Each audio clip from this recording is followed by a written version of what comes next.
Assalamualaikum warahmatullahi wabarakatuh.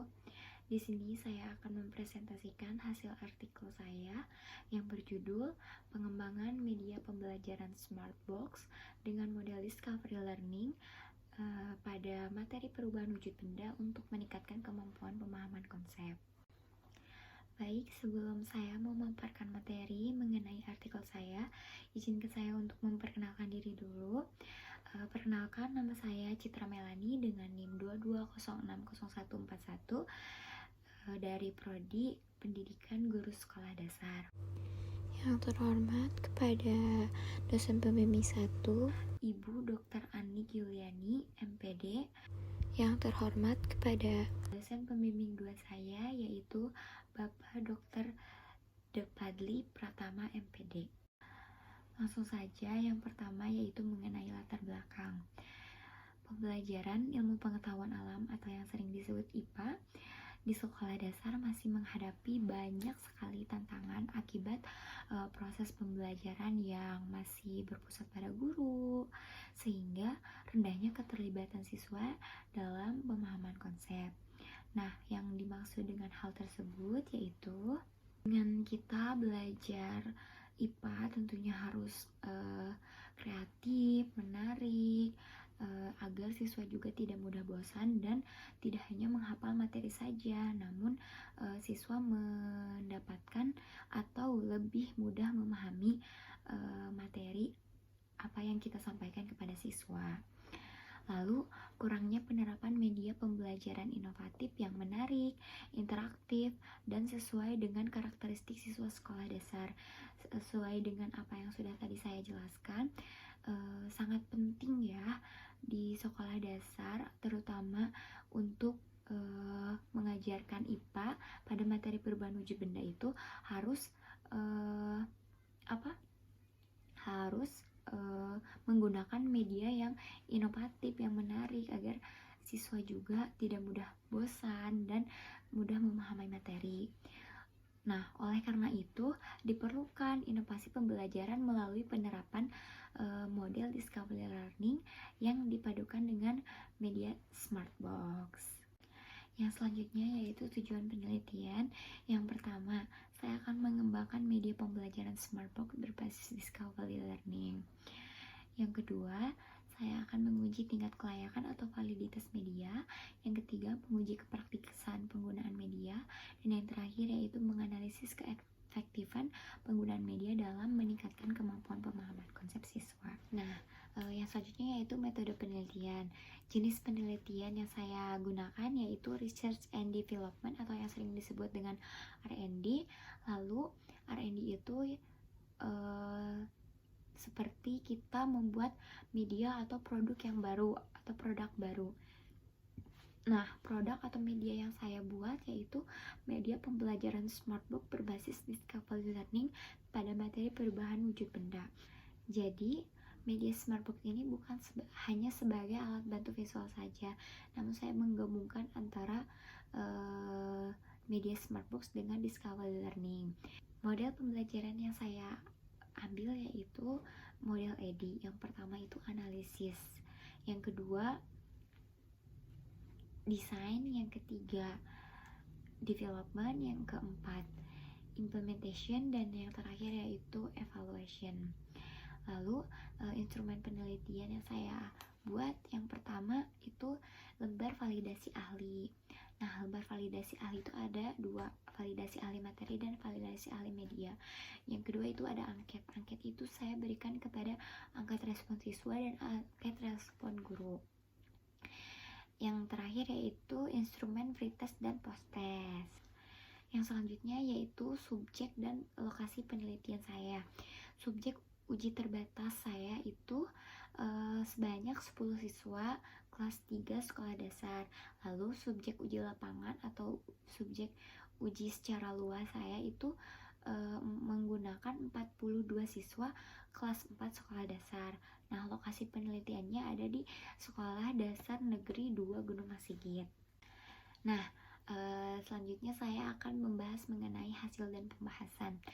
Yang pertama, hasil validasi ahli materi itu saya mendapatkan 94,83% yang mendapatkan kategori sangat layak. Yang kedua, validasi ahli media yaitu sebesar 82,87% yang mendapatkan kategori sangat layak juga. Yang selanjutnya yaitu hasil uji coba terbatas mendapatkan 94,46% mendapatkan kategori sangat baik. Dan yang terakhir yaitu uji coba secara luas sebesar 93,45% dengan kategori sangat baik. Selanjutnya yaitu hasil ujian normalitas saya menggunakan aplikasi SPSS. Nah, saya itu menggunakan instrumen post-test dan pretest ya kepada 42 siswa.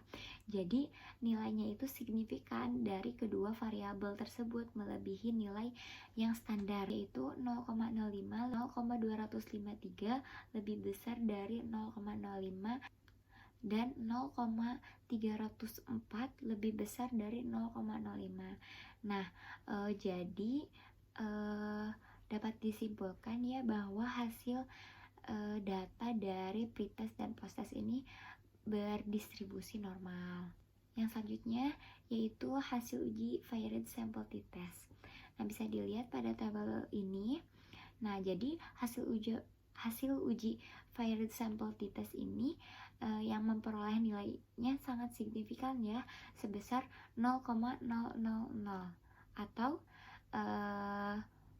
kurang dari 0,05, sehingga dapat perbedaan yang signifikan antara hasil post-test dan pre-test. Nah, alur media Smartbox dalam Discovery Learning ini merupakan media tampak luar ya, lalu yang di pinggirnya itu media tampak dalam. Nah, saya akan menjelaskan penggunaan media dengan sintaks Discovery Learning. Yang pertama itu stimulation. Nah, jadi siswa itu diminta untuk mengamati kartu visual dan nanti akan menjawab pertanyaan pemantik yang saya berikan. Yang kedua itu problem statement. Yang dimaksud dengan problem statement yaitu mengidentifikasi masalah melalui kartu masalah. Jadi saya nanti akan memberikan sebuah pertanyaan lalu siswa akan menjawab seperti itu. Yang selanjutnya itu data collection, jadi mengumpulkan informasi melalui pengamatan dan hasil diskusi. Jadi nanti saya akan menunjukkan sebuah gambar mengenai perubahan wujud benda, misalnya perubahan mencair antara es batu yang asalnya didiamkan di ruangan terbuka itu akan menghasilkan perubahan wujud seperti apa. Lalu nanti siswa akan mengamati, setelah mengamati berdiskusi dengan kelompoknya masing-masing. Baik, yang selanjutnya yaitu data processing. Yang dimaksud dengan hal tersebut yaitu mengolah dan menganalisis informasi yang diperoleh. Saya juga nanti akan menampilkan sebuah kartu masalah yang nantinya siswa akan menganalisis lalu mendapatkan informasi yang diperoleh. Yang selanjutnya yaitu verification, itu membuktikan hasil melalui kartu klasifikasi. Sesuai dengan apa yang tadi saya jelaskan, kartu klasifikasi itu nanti saya akan menunjukkan beberapa perubahan wujud benda seperti mencair, menguap, membeku, menyublim, kristal, dan yang lainnya. Lalu saya akan memberikan contoh sederhana seperti di kehidupan sehari-hari seperti itu. Yang selanjutnya yang terakhir yaitu generalization, yaitu menarik kesimpulan melalui permainan edukatif.